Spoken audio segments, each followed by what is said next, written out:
Hello everyone, DVS ম্যাডামের ক্লাসে তোমাদের সকলকে স্বাগতম। আমি ডিভিএস ম্যাডাম। সবার আগে চ্যানেলটা সাবস্ক্রাইবের পর নোটিফিকেশনটা অন রাখবে, যাতে যখন যখন ভিডিও আপলোড হোক তোমাদের কাছে পৌঁছে যায়। আলোচনার বিষয় হিস্ট্রির চ্যাপ্টার ভারত ও সমকালীন বহির্বিশ্ব, চ্যাপ্টার 9, ক্লাস 6। শুরু করা যাক। ভিডিওটা লাইক শেয়ার করো। দেখো, সবার প্রথমের প্রশ্ন আমাদের কি দিয়েছে, প্রাচীনকালে ভারতীয় উপমহাদেশের সঙ্গে পৃথিবীর বিভিন্ন দেশের সাংস্কৃতিক যোগাযোগ সম্পর্কে আলোচনা করো। এই উত্তরটা আমরা কিভাবে দিতে পারি? দেখো, ভারতীয় উপমহাদেশের সঙ্গে বাইরের অঞ্চলের যে যোগাযোগ ছিল, তার বেসিক যে মাধ্যম ছিল সেটা কি ছিল না, সাংস্কৃতিক যোগাযোগ যেটা বলা হয়। এই সাংস্কৃতিক যোগাযোগ গড়ে ওঠে বিভিন্ন জাতি উপজাতির মেলামেশার মাধ্যমে। ওকে, এবার দেখো, ভারতীয় যে উপমহাদেশ, সেই উপমহাদেশের সঙ্গে পৃথিবীর বিভিন্ন দেশের সাংস্কৃতিক যোগাযোগ ঘটেছিল। যেমন পারস্যর ঘটেছিল। পারস্যর কি হয়েছিল না, পারস্যর আমরা বলতে পারি যে পারস্যিক সাম্রাজ্যের সঙ্গে ভারতীয় উপমহাদেশের সাংস্কৃতিক যোগাযোগ যে গড়ে উঠেছিল, সেটা কি আরামীয় ভাষা আর ওখানটা মানে পারস্যিক সাম্রাজ্যে আরামীয় ভাষা আর লিপি চালু হয়েছিল। ঠিক আছে, এবার পরবর্তীকালে কি হয়েছিল না, পরবর্তীকালে উত্তর পশ্চিম অংশে যে অশোক ছিলেন, সম্রাট অশোকও আরামীয় ভাষা আর লিপি ব্যবহার করেছিলেন। ঠিক আছে, আরামীয় লিপির থেকেই কিন্তু খরষ্ঠী যে লিপি আছে সেটা তৈরি হয়েছিল, এটা আইডিয়া করা হয়। ওকে, এবার পার্শ্বিক, আমি একটু বলে দিই, একটু হালকা করে বুঝিয়ে দিই, দেন আমি উত্তরটা দেখিয়ে দিচ্ছি। পার্শ্বিক শাসকরা উঁচু পাথরের যে স্তম্ভগুলো হতো সেগুলো বানাতো। ঠিক আছে, আর মৌর্য শাসকরা উঁচু পাথরের স্তম্ভ বানাতো। কি বললাম? পার্শ্বিক শাসকরা উঁচু পাথরের স্তম্ভ বানাতো। ওকে, আর মৌর্য শাসকরা যেটা ছিল উঁচু পাথরের স্তম্ভ বানাতো। ওকে, এটা আমরা আইডিয়া করে থাকি। এবার আলেকজান্ডার ভারত আক্রমণের পর অনেক পার্শ্বিক শিল্পী কি করেছিল না, উপমহাদেশে চলে আসে। ফলে ইন্দ্র পার্শ্বিক যে স্থাপত্য শিল্প, এর সূচনা হয়েছিল। এরপরে কি হয়েছিল, গ্রিক, শক, পল্লব, কুষাণ, ঠিক আছে, এরাও কি করেছিল না, গ্রিকরা এখানে আসতে শুরু করেছিল, তারা নগর তৈরি করেছিল। ঠিক আছে, ভারতীয় মুদ্রা, নাটক, স্থাপত্য শিল্পে গ্রিক শিল্পের অনেক ছাপ পাওয়া যায়। এই যে গ্রিকরা বৌদ্ধ ধর্মের চর্চা করতো, এগুলো আমরা পাবো। ঠিক আছে, শকরা ছিল, তারপরে কুষাণরা ছিল, এরাও কি করে না, সংস্কৃতির সঙ্গে মিলেমিশে থাকে এখানকার। ওকে, উপমহাদেশের। ঠিক আছে, শক রাজা নাম ছিল হচ্ছে মোগ কি করেছিল না, রাজাতিরাজ উপাধি নিয়েছিলেন। তো এগুলো আমরা পাবো। তো আমি একটু আলোচনাটা বলে দিলাম, এবার একটু দেখে নাও কিভাবে উত্তরটা লিখবো। আনসারটা আমরা লিখবো পারস্য, সবার আগে লিখবো, জাস্ট এ সেকেন্ড। উত্তরটা আমরা লিখব, ভারতীয় উপমহাদেশের সঙ্গে বাইরের অঞ্চলের যোগাযোগের অন্যতম মাধ্যম ছিল সাংস্কৃতিক যোগাযোগ। এই সাংস্কৃতিক যোগাযোগ উঠেছিল বিভিন্ন জাতি উপজাতির মেলামেশার মাধ্যমে। ভারতীয় উপমহাদেশের সঙ্গে পৃথিবীর বিভিন্ন দেশের সাংস্কৃতিক যোগাযোগ হয়। পারস্য তার মধ্যে পড়বে। পার্শ্বিক সাম্রাজ্যের সঙ্গে ভারতীয় উপমহাদেশের সাংস্কৃতিক যোগাযোগ গড়ে উঠেছিল। পার্শ্বিক সাম্রাজ্যে আরামীয় ভাষা ও লিপি চালু ছিল। পরবর্তীকালে উপমহাদেশের উত্তর পশ্চিম অংশে সম্রাট অশোকও আরামীয় ভাষা ও লিপি ব্যবহার করেছিল। সম্ভবত এই আরামীয় লিপির থেকেই খরষ্ঠী লিপি তৈরি হয়। ওকে, নেক্সট আমরা লিখব, পার্শ্বিক শাসকরা উঁচু পাথরের স্তম্ভ বানাতেন। সম্ভবত তার প্রভাবেই কিন্তু মৌর্য শাসকরাও উঁচু পাথরের স্তম্ভ বানাতো। নেক্সট আমরা কি লিখব, আলেকজান্ডার ভারত আক্রমণের পর অনেক পার্শ্বিক শিল্পী উপমহাদেশে চলে আসেন। ফলে ইন্দ্র পার্শ্বিক স্থাপত্য শিল্প সূচনা হয়। নেক্সট আমরা লিখব গ্রিকে আমরা লিখব, আলেকজান্ডার ভারত আক্রমণের পর গ্রিকরা এখানে থাকতে শুরু করে। তারা কয়েকটি নগর তৈরি করে। তারা উপমহাদেশের জীবন ও সংস্কৃতির সঙ্গে মিশে যায়। তারা বৌদ্ধ ধর্মের চর্চাও করে। ভারতীয় মুদ্রা, নাটক, স্থাপত্য শিল্পে গ্রিক সংস্কৃতির ছাপ পড়ে। ওকে, শক, পল্লব, কুষাণরা উপমহাদেশের সংস্কৃতির সঙ্গে মিশে গিয়েছিল। শক রাজা মোগ কি করেছিল না, রাজাতিরাজ উপাধি নেন। আসলে তার এই উপাধিটি রাজাধীরাজ উপাধির থেকেই এসেছিল। উনি উপাধি কি নিয়েছিল, রাজাতিরাজ। উপাধিটা কিসের থেকে এসেছিল, রাজাধীরাজ, মনে থাকে যেন। ঠিক আছে, এছাড়া শক শাসক রুদ্র দামনের জুনাগড় লিপির সংস্কৃত ভাষা ভাষায় লেখা হয়। ঠিক আছে, শক এটা পল্লব হবে, পল্লব কুষাণদের যুদ্ধনীতি, পোশাক, ঘরবাড়ি, তাদের অনেক কিছুতেই সাংস্কৃতিক বিনিময়ের ছাপ রয়েছে। নেক্সট আমরা আরেকটু লিখবো, সেটা হচ্ছে মধ্য এশিয়ার থেকে আসা এইসব শাসকরা শিব, বুদ্ধ আর বিষ্ণুর পুজো উপাসনা করত। এই জাতি উপজাতিগুলি ভারতীয় সমাজে মিশে ক্ষত্রিয় বা যোদ্ধা, এটা হবে হচ্ছে ক্ষত্রিয় যোদ্ধী শ্রেণী বলে পরিচিত হন। বৌদ্ধ ধর্ম বৌদ্ধ ধর্মে আমরা দেব ভারতীয় উপমহাদেশের সঙ্গে বাইরে যোগাযোগের আরেকটি মাধ্যম ছিল বৌদ্ধ ধর্ম। অনেক বৌদ্ধ শিক্ষক বিভিন্ন দেশে বৌদ্ধ ধর্ম শিক্ষা দিতে যেতেন, যেমন বুদ্ধ যশ, কুমারজি প্রমুখ। আবার বিদেশ থেকে অনেকে এদেশে বৌদ্ধ ধর্ম শিক্ষার জন্য আসতেন, যেমন ফাসিয়ান, হুয়াংজাং প্রমুখ। ঠিক আছে, নেক্সট পরের প্রশ্নে আমরা যাব, পুরাণ সাহিত্যে যবন কাদের বলা হয়? ইন্দ্র গ্রীক শাসক কাদের বলা হয়? যবন কাদের বলা হয়, আর হচ্ছে কি বলেছে না ইন্দ্র গ্রীক শাসক কাদের বলে। ওকে, এখন যবনটা সম্বন্ধে আমরা কি বলতে পারি না, হিন্দুকুশ পর্বতমালার যে উত্তর পশ্চিম ছিল, অর্থাৎ যেটাকে আমরা আফগানিস্তান বলে থাকি, আফগানিস্তানের উত্তর পূর্ব অঞ্চল বলে থাকি, তো সেখানে কি হয়েছিল না বাল্লিক দেশ, বা যেটা ব্যাকট্রিয়া বলা হয়, আমরা ব্যাকট্রিয়া এর আগেও পড়েছি, ব্যাকট্রিয়া বলা হতো।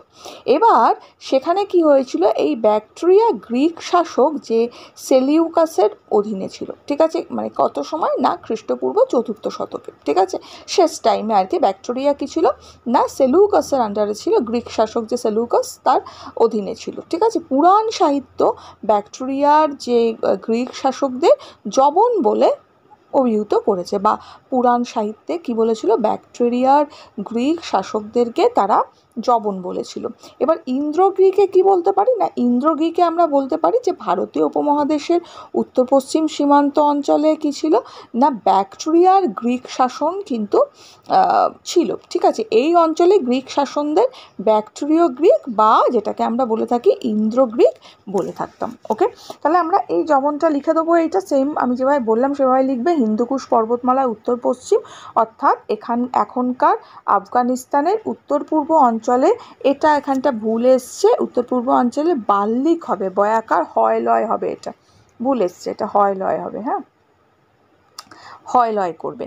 তো যাই হোক, বাল্লিক দেশ বা ব্যাকটেরিয়া বলা হতো, এটা বাত্তিক এসছে, এটা কিন্তু হবে না, বাত্নিক এসছে, তো হয় লয় হবে, এটা হয় লয় হবে। হ্যাঁ, তো যাই হোক, খ্রিস্টপূর্ব 4th শতকের শেষ দিকে ব্যাকট্রিয়া গ্রিক শাসক সেলুকাসের অধীনে ছিল। পুরাণ সাহিত্যে ব্যাকট্রিয়া গ্রিক শাসকদের যবন বলা হতো।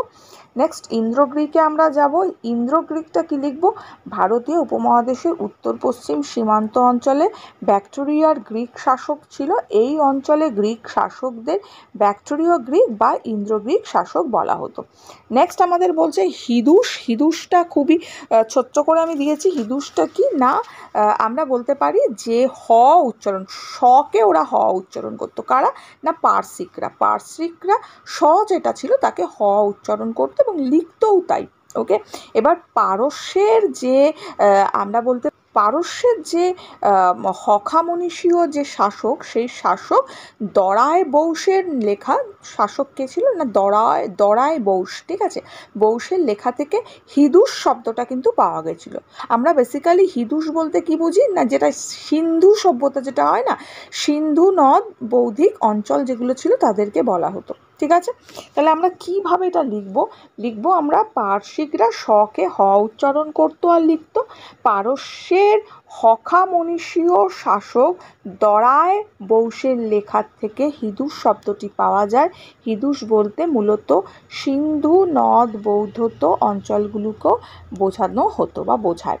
ওকে, নেক্সট প্রশ্ন, তাহলে আমায় বলছে শক কুষাণরা আসার আগে ভারতীয় উপমহাদেশের সমাজ সংস্কৃতি কি কি বিষয় খুঁজে পাওয়া গেছে? খুব শর্ট করে এটা বলবে। দেখো, শক কুষাণরা মধ্য এশিয়ার থেকে কোথায় এসেছিল না ভারতে এসেছিল। ঠিক আছে, আর ভারতীয় উপমহাদেশের সমাজ ও সংস্কৃতির অনেক নতুন নতুন বিষয় কিন্তু যুক্ত হয়েছিল শক কুষাণরা আসার ফলে। ঠিক আছে, তাদের আসার আগে কিন্তু এসব কিছুই ছিল না আমরা বলতে পারি। ঠিক আছে, শক কুষাণরা আসার আগে ভারতীয় যে উপমহাদেশে তারপর ওইখানে পাজামা, জামা, তারপরে যে জোব্বা বলা হয় না, লম্বা জোব্বা, এই সব পোশাককে কখনোই ব্যবহার করতো না মানুষ। ঠিক আছে, এই সব পোশাকের কোনো খোঁজ কিন্তু ছিল না।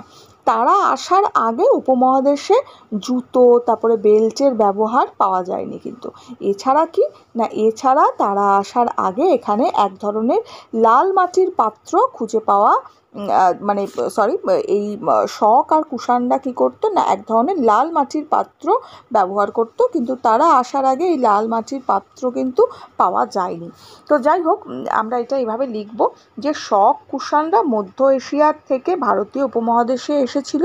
তাদের আসার ফলে ভারতীয় উপমহাদেশের সমাজ সংস্কৃতি অনেক নতুন নতুন বিষয় যুক্ত হয়েছিল, যা তাদের আসার আগে এখানে ছিল না। নেক্সট আমরা লিখব শক কুষাণ আসার আগে ভারতীয় উপমহাদেশে জামা, পাজামা, লম্বা জোব্বা প্রভৃতি পোশাকের ব্যবহার খুঁজে পাওয়া যায় না। তারা আসার আগে উপমহাদেশে জুতো আর বেল্টের ব্যবহারের চিহ্ন খুঁজে পাওয়া যায় না, অর্থাৎ তারা আসার আগে এগুলো কিছুই ব্যবহৃত হতো না। নেক্সট কি লিখব, তাছাড়া তারা আসার আগে এখানে এক ধরনের লাল মাটির পাত্র খুঁজে পাওয়া যায় না। আসলে এই ধরনের মাটির পাত্র বানানোর পদ্ধতি তারা মধ্য এশিয়ার থেকে শিখে এসেছিল। ওকে, নেক্সট প্রশ্ন যবনিকা। দেখো, যবনিকাটা কি না, যবন শব্দ থেকেই কিন্তু এই যবনিকা শব্দটার উৎপত্তি হয়েছিল। যবনিকা বলতে কি বোঝানো হতো না, সংস্কৃত ভাষায় যে নাটক, সেই নাটকের পর্দাকে বোঝানো হতো। ঠিক আছে, যবন বলতে অহিন্দু বিদেশিদেরও বোঝাতো। ওকে, গ্রিকরাই এই পর্দা ফেলার প্রথা চালু করেছিল। তাদের যবন নাম থেকেই যবনিকা শব্দটা উৎপত্তি হয়েছিল। তো এইটাই আমরা এখানে লিখব হচ্ছে যবনিকা বলতে সংস্কৃত ভাষায় নাটকের পর্দাকে বোঝানো হয়। যবন শব্দ থেকে যবনিকা শব্দের উৎপত্তি। যবন বলতে অহিন্দু বিদেশিদের বোঝাতো। গ্রিকরাই এই পর্দা প্রথা চালু করেছিল। তাদের যবন নাম থেকে যবনিকা শব্দটা এসেছিল। নেক্সট হচ্ছে ভারতীয় উপমহাদেশে গুরুত্বপূর্ণ বন্দর। এগুলো গুরুত্বপূর্ণ কেন? দেখো, গুরুত্বপূর্ণ বন্দর বলতে আমরা বলবো হচ্ছে পশ্চিম উপকূলের বন্দর ছিল আর পূর্ব উপকূলের বন্দর ছিল। পশ্চিম উপকূলের বন্দর কি ছিল না, ভৃগুকচ্ছ ছিল, কল্যাণ ছিল। আর পূর্ব উপকূলের ছিল হচ্ছে কাবেরী, পাট্টিনাম, আর হচ্ছে ওর নামটা কি জানো, তাম্রলিপ্ত। ঠিক আছে, পট্টিনাম আর তাম্রলিপ্ত ছিল। ওকে, গুরুত্ব হিসাবে আমরা কি বলতে পারি, পশ্চিম উপকূলের যে বন্দরগুলো ছিল, বন্দরগুলোর মাধ্যমে রোম সাম্রাজ্যের সঙ্গে বাণিজ্য চলতো। আর পশ্চিম উপকূলের, বিশেষত মালাবার উপকূলের বন্দরগুলো দিয়ে গোলমরিচ আর অন্যান্য মশলার ব্যবসা বাণিজ্য চলতো। নেক্সট পূর্ব উপকূল দিয়ে লিখব। পূর্ব উপকূলের বন্দরগুলো দিয়ে মূলত দক্ষিণ পূর্ব এশিয়ার সঙ্গে ব্যবসা বাণিজ্য চলতো। নেক্সট আমরা লিখব তাম্রলিপ্ত। ভেরি ইম্পর্টেন্ট, এটা টিকা হিসাবে এসে থাকে সাধারণত, বা তাম্রলিপ্ত বন্দর কেন বিখ্যাত এটাও এসে থাকে। উত্তর হিসাবে আমরা কি বলতে পারি না, প্রাচীন ভারতীয় যে উপমহাদেশ ছিল, একটি প্রধান যে বন্দরনগর ছিল সেটা হচ্ছে তাম্রলিপ্ত। তাম্রলিপ্ত বিভিন্ন নামে ওখানে পরিচিত ছিল, যেমন তাম্রলিপ্ত, তারপরে দামলিপ্ত, তারপরে তামালিতেশ। ঠিক আছে, এগুলো কিন্তু পরিচিত ছিল নামে। সম্ভবত এটা ছিল কি এখানকার পূর্ব মেদিনীপুরের তমলুকের কাছাকাছি। ওকে, সুয়াংজাং আর ফাসিয়ান তাম্রলিপ্ত বন্দরের কথা বলেছিলেন। কে বলেছিলেন? সুয়াংজাং আর ফাসিয়ান। তাম্রলিপ্ত স্থলপথ আর জলপথে যাওয়া যেত তাম্রলিপ্ত থেকে। ওকে, ঠিক আছে। আর বাণিজ্য ছাড়াও পড়াশোনার জন্য তাম্রলিপ্ত কিন্তু বিখ্যাত ছিল। ওকে, নেক্সট প্রশ্ন আমাদের আছে, আলেকজান্ডারের ভারতীয় উপমহাদেশ অভিযানের কি মৌর্য সাম্রাজ্যে গড়ে ওঠার উপর কোনো প্রভাব ফেলেছিল? আরেকবার বলবো আমি, আলেকজান্ডারের ভারতীয় উপমহাদেশে অভিযান কি মৌর্য সাম্রাজ্য গড়ে ওঠার ওপর কোনো প্রভাব ফেলেছিল? দেখো, এছাড়া কি করেছিল, আলেকজান্ডার ভারতীয় উপমহাদেশ অভিযান করে ছোট ছোট যে রাজ্যগুলো আছে সেই রাজ্যের রাজাকে হারিয়েছিল। যেমন উত্তর পশ্চিম অংশের যে ছোট ছোট রাজ্যগুলো, সেখানে রাজাকে কিন্তু সে হারিয়েছিল। আবার তক্ষশিলার যে রাজা ছিল অম্ভীর, সেই অম্ভীরের মতো অনেক ছোট ছোট রাজা আলেকজান্ডারকে কি করেছিল, অনেক হেল্পও করেছিল। আলেকজান্ডার অভিযানের ফলে ভারতের যে উত্তর পশ্চিমের ছোট ছোট রাজ্যগুলো, সেটা একেবারে নষ্ট হয়ে গেছিলো, মানে তাদের কোনো নামনিশান বা নিশ্চিহ্ন হয়ে গেছিলো আমরা বলতে পারি। আলেকজান্ডারের মৃত্যুর পর ওই অঞ্চলে গ্রিক যে সেনাপতিদের শাসন সেটা কিন্তু ছিল। চন্দ্রগুপ্ত মৌর্য গ্রিকদের পরাজিত করার ফলে ওই অঞ্চল মগধের মানে আমরা বলতে পারি মগধের বিস্তার করতে বা মগধের অধীনে চলে এসেছিল। তো আমরা এইভাবে একটু লিখে দেবো, লিখবো হচ্ছে আলেকজান্ডার ভারতীয় উপমহাদেশ অভিযান মৌর্য সাম্রাজ্য গড়ে ওঠার ওপর গুরুত্বপূর্ণ প্রভাব ফেলেছিল। আলেকজান্ডার ভারতীয় উপমহাদেশ অভিযান করে ভারতের উত্তর পশ্চিম অংশে ছোট ছোট অনেক রাজ্যের রাজাকে হারিয়েছিল। আবার তক্ষশিলার রাজা অম্বির মতো অনেক আলেকজান্ডারকে সহযোগিতা করেছিল।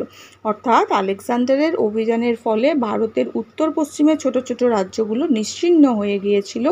আলেকজান্ডারের মৃত্যুর পর ওই অঞ্চলে গ্রিক সেনাপতিদের শাসন ছিল। চন্দ্রগুপ্ত মৌর্য গ্রিকদের পরাজিত করার ফলে ওই অঞ্চলে মগধের ক্ষমতা বিস্তার সহজ হয়। ঠিক আছে, নেক্সট প্রশ্ন আসবে হচ্ছে শক আর পল্লব। শক কাদের বলে? খুবই ইজি, বলবো মধ্য এশিয়ার একটি যাযাবর গোষ্ঠী ছিল, তার নাম ছিল না স্কাইথিয়রা, আর ভারতীয় উপমহাদেশে তারা শক নামে পরিচিত ছিল। এদের আক্রমণে খ্রিস্টপূর্ব 150 অব্দ নাগাদ ব্যাকট্রিয়ার গ্রিক শাসন শেষ হয়েছিল। এদের আক্রমণে খ্রিস্টপূর্ব 130 অব্দ নাগাদ ব্যাকট্রিয়ার যে গ্রিক শাসন সেটা শেষ হয়েছিল। আর পল্লবটা আমরা বলতে পারি যে পল্লবদের বাসস্থান ছিল আফগানিস্তানের যে উত্তরে ব্যাকট্রিয়ার পাশে যে পার্থিয়া অঞ্চল আছে সেখানে। খ্রিস্টপূর্ব প্রথম শতকের যে গোড়ার দিক, সেই গোড়ার দিকে পার্থীয়রা কাবুল অধিকার করে এবং ভারতীয় উপমহাদেশের পার্থীয়রাই কিন্তু কী নামে না পল্লব নামে পরিচিত লাভ করে বা পরিচিত হয়েছিল। তো পল্লব এটা আমরা লিখে দেবো, দরকার পড়ে দেখে নাও, পজ করে দেখে নাও। ঠিক আছে, এই প্রশ্নগুলো দিলাম, ভালো করে পড়ো। দেখা হচ্ছে একটু পরে নেক্সট ভিডিওতে। এখনের জন্য